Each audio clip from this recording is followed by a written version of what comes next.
Assalamualaikum warahmatullahi wabarakatuh. Perkenalkan, nama saya Hanifah Ramadhani Safitri dengan NIM 211102040015. Nah, saya dari Prodi Hukum Pidana Islam Fakultas Syariah UIN Kiai Haji Ahmad Siddiq Jember. Nah, kelompok saya akan membahas mengenai analisis teori faktor ekonomi pada tindak pidana narkotika, studi kasus penyalahgunaan narkotika di kalangan masyarakat ekonomi lemah Kota Pontianak. Nah, pembahasan kali ini yang pertama akan membahas mengenai pengertian kriminologi, pengertian kejahatan, dan sebab musabab kejahatan. Yang selanjutnya yaitu membahas mengenai teori faktor ekonomi menurut W.A. Bongar. Yang kedua membahas kasus dikaitkan dengan teori. Dan yang terakhir membahas kesesuaian teori dengan kasus yang kami angkat. Selanjutnya yaitu membahas mengenai upaya penanggulangan kasus tersebut. Pertama nanti akan ada upaya preventif, upaya represif, upaya kuratif, dan upaya rehabilitasi. Baik, pertama-tama saya akan menjelaskan mengenai pengertian kriminologi. Jadi, pada dasarnya, studi kriminologi itu tidak hanya menyangkut peristiwa kejahatan saja, melainkan juga meliputi seperti bentuk, penyebab, konsekuensi dari kejahatan tersebut, maupun reaksi sosial terhadap kejahatan tersebut. Nah, reaksi ini terdiri dari reaksi lewat peraturan perundang-undangan maupun kebijakan-kebijakan pemerintah di berbagai bidang. Nah, kriminologi ini pertama kali muncul ketika terjadi kejahatan, yakni reaksi masyarakat terhadap kejahatan tersebut. Nah, kriminologi ini membahas mengenai mengapa orang itu bisa melakukan kejahatan, atau seperti halnya kenapa sih si A itu membunuh si B gitu. Jadi berdasarkan kriminologi ini, kejahatan itu timbul pada umumnya manusia itu memiliki akal dan pikiran atau free will, yang artinya itu kehendak bebas, di mana orang itu mau berbuat jahat atau tidak terserah dari individu tersebut.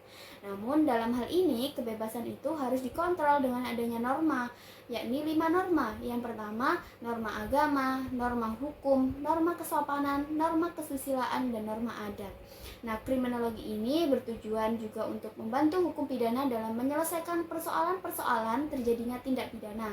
Selain itu juga bertujuan untuk memberi petunjuk bagaimana masyarakat dapat memberantas kejahatan dengan hasil yang baik dan lebih-lebih menghindari kejahatan tersebut serta mengantisipasi dan beraksi terhadap semua kebijaksanaan di lapangan hukum pidana, sehingga dengan demikian dapat dicegah kemungkinan terjadinya atau timbulnya akibat-akibat yang merugikan baik itu untuk pelaku, korban maupun masyarakat secara keseluruhan.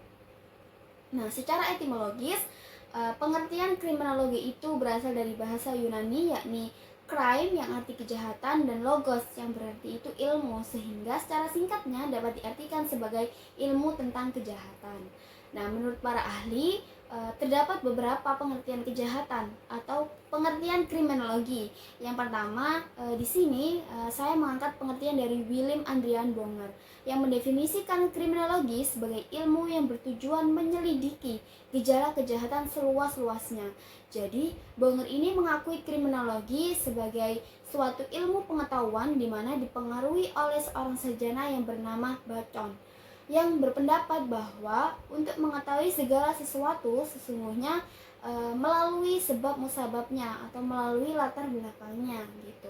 Menurut Bonger ini, kriminologi dalam arti luas adalah mempelajari kejahatan dan patologi sosial, sedangkan kriminologi dalam arti sempit yakni mempelajari kejahatan menurut lingkup perundang-undangan. Yang kedua, saya mengangkat pengertian menurut Edwin Sutherland, yang mana beliau mendefinisikan kriminologi adalah kumpulan pengetahuan yang membahas kejahatan sebagai suatu gejala sosial. Dan Sutherland ini mengatakan bahwa kriminologi sebagai pengetahuan karena ia menganggap bahwa objek kriminologi itu sendiri yang berupa kejahatan itu sifatnya berubah-ubah atau unstabil gitu.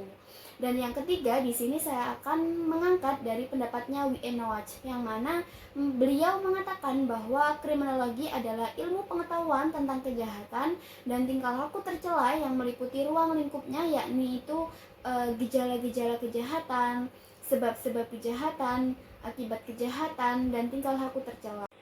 Di dalam kriminologi yang harus diketahui oleh teman-teman semuanya lebih lanjut mengenai klasifikasi objek kriminologi itu sendiri.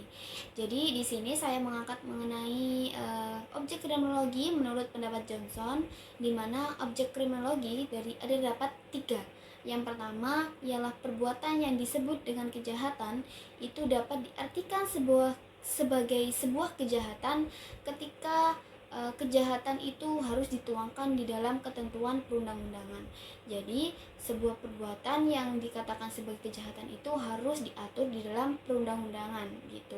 Yang kedua yaitu disepakati oleh masyarakat sebagai reaksi dari perbuatan yang dilakukan. Artinya, masyarakat itu memandang dan sepakat terhadap perbuatan tersebut dapat dikatakan perbuatan yang melanggar hukum atau yang disebut dengan kejahatan. Yang ketiga, reaksi masyarakat terhadap kejahatan tersebut. Nah, maksudnya di sini ialah setiap perbuatan yang dilakukan oleh seseorang manusia itu akan menimbulkan reaksi masyarakat, di mana reaksi masyarakat tersebut akan dipertimbangkan jika relevan dan jika tidak maka akan tidak dipertimbangkan. Jadi pendapat masyarakat tersebut itu sebagai bentuk pertimbangan. Ketika pendapat masyarakat itu relevan maka dipertimbangkan. Akan tetapi jika pendapat masyarakat itu tidak relevan maka juga tidak akan dipertimbangkan. Seperti itu. Baik, yang ketiga saya akan menjelaskan mengenai sebab musabab kejahatan menurut ahli. Jadi ahli yang saya angkat yaitu W.A. Bongar, yang mana penyebab terjadinya kejahatan itu atau sebab musabab terjadinya kejahatan itu dipengaruhi oleh 5 faktor. Yang pertama, faktor sosial. Sebenarnya faktor sosial ini mirip dengan faktor lingkungan, karena sosial itu ya lingkungan itu sendiri gitu, yang mana sangat mempengaruhi pelaku melakukan sebuah kejahatan gitu. Yang kedua, faktor ekonomi yang menuntut pelaku itu memperoleh penghasilan dari kejahatan karena tidak memiliki penghasilan cukup untuk memenuhi kehidupannya. Nah, faktor ekonomi ini berkaitan dengan judul yang kami angkat, yaitu mengenai penyalahgunaan narkotika di kalangan masyarakat lemah atau masyarakat miskin gitu, di mana ketika seseorang itu tidak dapat memenuhi kebutuhannya, maka seseorang tersebut dapat melakukan kejahatan, contohnya pencurian untuk memenuhi kehidupannya. Akan tetapi kaitannya dengan judul yang kami angkat yaitu kecanduan narkotika, penyalahgunaan narkotika, di mana para pelaku itu yang berekonomi lemah, yang berkecanduan narkotika, memiliki keinginan untuk terus memenuhi kecanduannya meskipun ia tidak memiliki uang untuk membeli narkotika tersebut seperti sabu-sabu. Dan sehingga ketika dia tidak dapat memenuhi kecanduannya tersebut, tidak ada uang untuk membeli narkotika sabu-sabu, maka pelaku tersebut secara terpaksa agar dapat melakukan kejahatan seperti mencuri atau yang lainnya untuk memenuhi atau untuk membeli narkotika jenis sabu-sabu untuk memenuhi kecanduannya, untuk menghentikan kecanduannya gitu, untuk mengatasi kecanduan dari narkotika tersebut. Yang ketiga, faktor agama. Faktor agama ini emang seseorang yang tidak memiliki keteguhan iman, kemantapan takwa atau ketakwaannya kurang, itu mudah menjadikan seseorang itu terpengaruh melakukan kejahatan. Jadi ketika seseorang itu ketika seseorang itu kurang takwanya kepada Tuhan Yang Maha Esa atau kurang imannya kepada Tuhan Yang Maha Esa, maka sangat gampang seseorang itu dipengaruhi untuk melakukan suatu kejahatan gitu. Yang keempat ini faktor lingkungan. Tentu faktor lingkungan itu sangat menentukan atau sangat gampang untuk mempengaruhi seseorang melakukan tindak pidana atau melakukan kejahatan gitu. Seperti yang kelima yaitu faktor keluarga. Nah, apabila seseorang dalam suatu lingkungan keluarga yang buruk dapat mempengaruhi anggota keluarga melakukan kejahatan. Jadi hal ini berkaitan ya dengan faktor lingkungan. dimana ketika seseorang tumbuh dan berkembang di lingkungan yang kurang baik atau di lingkungan yang kebiasaan untuk melakukan kejahatan, maka secara otomatis orang tersebut terpengaruh untuk melakukan kejahatan. Meskipun tidak semua orang dapat terpengaruh, akan tetapi kebanyakan seseorang yang hidup di lingkungan yang kurang baik atau di lingkungan yang biasa melakukan kejahatan itu sama, yaitu melakukan kejahatan juga gitu.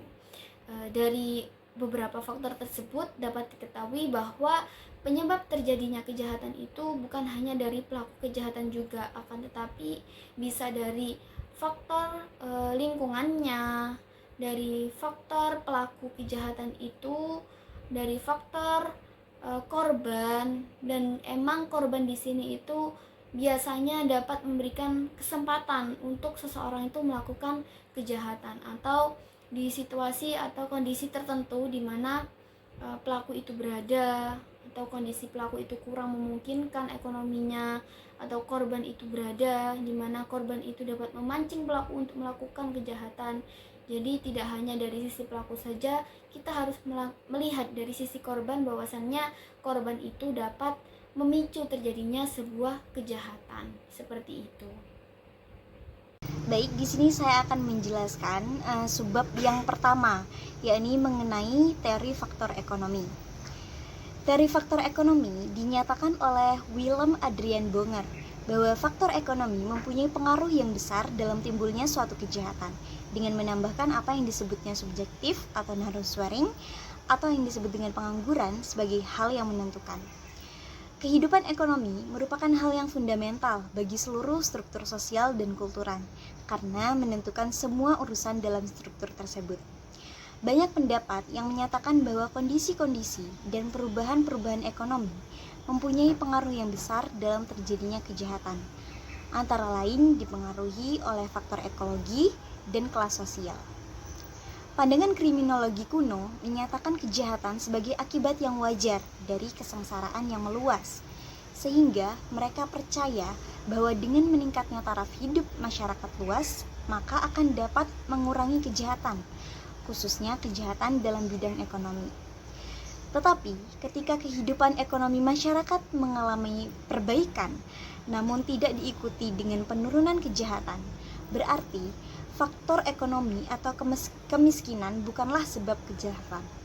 Artinya, antara faktor ekonomi dengan penurunan kejahatan di suatu daerah atau kota harus seimbang. Apabila seseorang miskin dan ia merasa demikian, serta menanggapi untuk mengubah tekanan, maka kemungkinan untuk mengetahui secara objektif jumlah orang miskin pada suatu waktu tertentu dan tempat tertentu menjadi sangat jauh untuk dapat memperolehnya.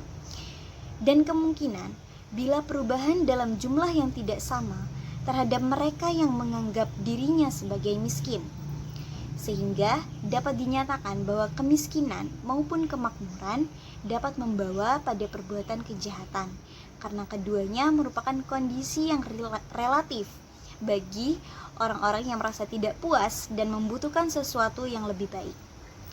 Para ahli berpendapat bahwa kemiskinan merupakan penyebab kejahatan, terutama dipengaruhi oleh Willem Adriaan Bonger dalam bukunya yakni Crime and Economic Condition.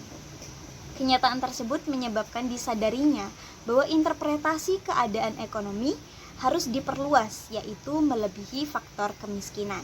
Artinya, semua harus memperhitungkan keseluruhan struktur ekonomi masyarakat yang bersangkutan, dan aspek ekonomi tidak berdiri sendiri dalam mempengaruhi tingkah laku kejahatan, yang berarti ia harus didukung oleh faktor lainnya. Baik, selanjutnya saya akan membahas mengenai kasus dikaitkan dengan teori. Kemiskinan merupakan sebuah kondisi yang berada di bawah garis standar kebutuhan minimum baik untuk makan dan non-makan. Garis kemiskinan yang dimaksud adalah sejumlah rupiah yang diperlukan oleh setiap individu untuk dapat membayar kebutuhan sehari-hari. Bahkan, secara khusus, kemiskinan dapat didefinisikan sebagai kondisi yang ditandai dengan serba kekurangan. Di Kota Pontianak, kemiskinan dipengaruhi oleh beberapa faktor, terdapat 3 faktor. Yang pertama yakni faktor individual. Hal ini disebabkan oleh perilaku pilihan atau kemampuan dari orang itu sendiri dalam menghadapi kehidupannya. Yang kedua, yakni faktor sosial. Hal ini berkaitan dengan kondisi lingkungan sosial yang menyebabkan seseorang menjadi miskin, seperti diskriminasi gender, usia, dan sebagainya. Kemudian yang ketiga, yakni faktor kultural. Hal ini berkaitan dengan kondisi budaya yang menyebabkan kemiskinan, yaitu kebiasaan hidup seperti malas bekerja. Kasus penyalahgunaan narkotika di kota Pontianak yang dilakukan oleh kalangan masyarakat ekonomi lemah semakin meningkat dari tahun ke tahun. Penyalahgunaan narkotika rata-rata berusia di atas 20 tahun dan termasuk usia dewasa, serta berada pada usia produktif seseorang dalam bekerja dengan jenis kelamin laki-laki. Terjadi juga pada perempuan yang disebabkan tuntutan ekonomi sehingga menjadi pengedar. Selain itu, pengguna narkotika pada masyarakat yang berekonomi lemah di kota Pontianak disebabkan oleh pendidikan rendah, sehingga mereka rata-rata menggunakan atau mengedarkan narkotika untuk memenuhi kebutuhan ekonominya. Jenisnya seperti sabu-sabu dan lain sebagainya. Faktor penyebab penyalahgunaan narkotika, khususnya masyarakat yang berekonomi lemah di kota Pontianak, mulanya berawal dari rekan kerja yang menggunakan narkotika dengan asumsi sebagai penambah tenaga dalam pekerjaan, menimbulkan kecanduan yang berkepanjangan sehingga mengakibatkan pelaku semakin terdesak karena kebutuhan ekonomi lain, maka pelaku melakukan tindak pidana kejahatan baru seperti mencuri dan sebagainya yang dikarenakan kecanduan terhadap narkotika dan faktor ekonomi sebagai upaya dalam memenuhi kebutuhan hidup. Berdasarkan kasus di atas, teori faktor ekonomi sangatlah berpengaruh terjadinya suatu kejahatan sesuai dengan pendapat Aristoteles tentang kriminologi, yakni bahwa kemiskinan menimbulkan kejahatan dan pemberontakan. Selain itu, Thomas Aquinas juga berpendapat tentang kriminologi bahwa pengaruh kemiskinan menyebabkan kejahatan. Kejahatan itu terjadi. Hal ini dapat dianalisis bahwasanya penyalahgunaan narkotika di kota Pontianak disebabkan oleh masyarakat ekonomi yang lemah yang mengakibatkan mereka melakukan tindak pidana untuk memenuhi kecanduan dan kebutuhan ekonomi sehari-harinya. Kemudian, aturan mengenai tindak pidana narkotika. Menurut Sujono Dirjosisworo, bahwa pengertian penyalahgunaan narkotika adalah bentuk kejahatan berat yang sekaligus merupakan penyebab yang dapat menimbulkan berbagai bentuk kejahatan. Hal ini diatur dalam Undang-Undang Nomor 35 Tahun 2009 tentang narkotika. Baik, selanjutnya saya akan membahas kesesuaian teori dengan kasus yang diangkat. Teori faktor ekonomi berkaitan dengan kasus penyalahgunaan narkotika di kalangan masyarakat ekonomi lemah di kota Pontianak. Meskipun faktor penyebab penyalahgunaan yang utama adalah faktor lingkungan yang berawal dari ajakan rekan atau teman sebaya, faktor psikologis pelaku yang sudah terganggu dan oleh perspektif yang salah, pelaku menyalahgunakan narkotika sebagai penambah tenaga dan menganggap sebagai obat yang menambah kepercayaan diri, menghilangkan rasa malu, serta timbulnya keberanian diri. Kemudian, faktor kecanduan sebagai pemenuhan kebutuhan pengonsumsian. Di sini, faktor ekonomi yang mengakibatkan pelaku melakukan suatu tindak pidana baru, seperti mencuri, sebagai wujud untuk memenuhi kebutuhan hidup. Dapat dilihat teori ini dan dianalisa bahwasanya teori faktor ekonomi memiliki hubungan kejahatan dan kemiskinan yang dikaitkan dengan penderitaan rakyat. Baik, di sini saya akan menyampaikan mengenai upaya-upaya penanggulangan penyalahgunaan narkotika. Ada 4 bentuk penanggulangan masalah penyalahgunaan narkotika yang dilakukan untuk kalangan masyarakat ekonomi lemah, yaitu preventif, represif, kurasif, dan rehabilitasi. Yang pertama adalah preventif. Upaya ini disebut juga upaya pencegahan. Program ini ditujukan kepada masyarakat sehat yang belum mengenal narkotika agar memiliki pengetahuan tentang seluk-beluk narkotika, sehingga tertarik untuk tidak menyalahgunakannya. Selain dilakukan oleh pemerintah, program ini juga dibantu oleh instansi lain seperti lembaga swadaya masyarakat dan ormas. Adapun bentuk kegiatannya antara lain, yang pertama adalah kampanye anti narkoba, penyuluhan seluk-beluk narkotika, pendidikan atau pelatihan kelompok, Dan yang terakhir adalah upaya mengawasi dan pengendalian produksi dan distribusi narkotika di masyarakat. Yang kedua adalah represif. Program represif adalah program penindakan terhadap produsen, bandar, pengedar, dan pemakai berdasarkan hukum. Program ini merupakan program instansi pemerintah yang berkewajiban mengawali dan mengendalikan produksi dan distribusi semua zat yang tergolong narkotika. Selain pengendalian produksi dan distribusi, program represif berupa penindakan yang dilakukan terhadap pemakai sebagai pelanggaran undang-undang tentang narkotika. Instansi yang bertanggung jawab terhadap produksi, distribusi, penyimpanan, dan penyalahgunaan narkotika adalah Balai Pengawasan Obat dan Makanan, Departemen Kesehatan, Direktur Bea Cukai, Direktur Jenderal Imigrasi, Kepolisian Republik Indonesia, Kejaksaan, Pengadilan, dan Badan Narkotika Nasional. Yang ketiga adalah kuratif. Upaya ini juga disebut sebagai upaya pengobatan. Program ini ditujukan kepada pemakai narkotika. Tujuannya adalah untuk mengobati ketergantungan dan menyembuhkan penyakit sebagai akibat dari pemakaian narkotika sekaligus menghentikan pemakaian narkotika. Bentuk upaya yang dilakukan meliputi menghentikan pemakaian narkotika. Yang kedua, pengobatan gangguan kesehatan akibat penghentian dan pemakaian narkotika. Yang ketiga adalah pengobatan terhadap kerusakan organ tubuh akibat narkotika. Yang terakhir adalah rehabilitasi. Rehabilitasi adalah upaya pemulihan kesehatan jiwa dan raga yang ditujukan kepada pemakai narkotika yang sudah menjalani program kuratif. Tujuannya agar tidak memakai lagi dan bebas dari penyakit bawaan yang disebabkan oleh bekas pemakaian narkotika. Program rehabilitasi lamanya tergantung dari metode dan program dari lembaga yang bersangkutan. Biasanya lama program antara 3-6 bulan. Cukup itu dari kelompok kami. Terima kasih. Assalamualaikum warahmatullahi wabarakatuh. Baik, di sini saya akan menyampaikan mengenai upaya-upaya penanggulangan penyalahgunaan narkotika. Ada 4 bentuk penanggulangan masalah penyalahgunaan narkotika yang dilakukan untuk kalangan masyarakat ekonomi lemah, yaitu preventif, represif, kurasif, dan rehabilitasi. Yang pertama adalah preventif. Upaya ini disebut juga upaya pencegahan. Program ini ditujukan kepada masyarakat sehat yang belum mengenal narkotika agar memiliki pengetahuan tentang seluk-beluk narkotika, sehingga tertarik untuk tidak menyalahgunakannya. Selain dilakukan oleh pemerintah, program ini juga dibantu oleh instansi lain seperti lembaga swadaya masyarakat dan ormas. Adapun bentuk kegiatannya antara lain, yang pertama adalah kampanye anti narkoba, penyuluhan seluk-beluk narkotika, pendidikan atau pelatihan kelompok, dan yang terakhir adalah upaya mengawasi dan pengendalian produksi dan distribusi narkotika di masyarakat. Yang kedua adalah represif. Program represif adalah program penindakan terhadap produsen, bandar, pengedar, dan pemakai berdasarkan hukum.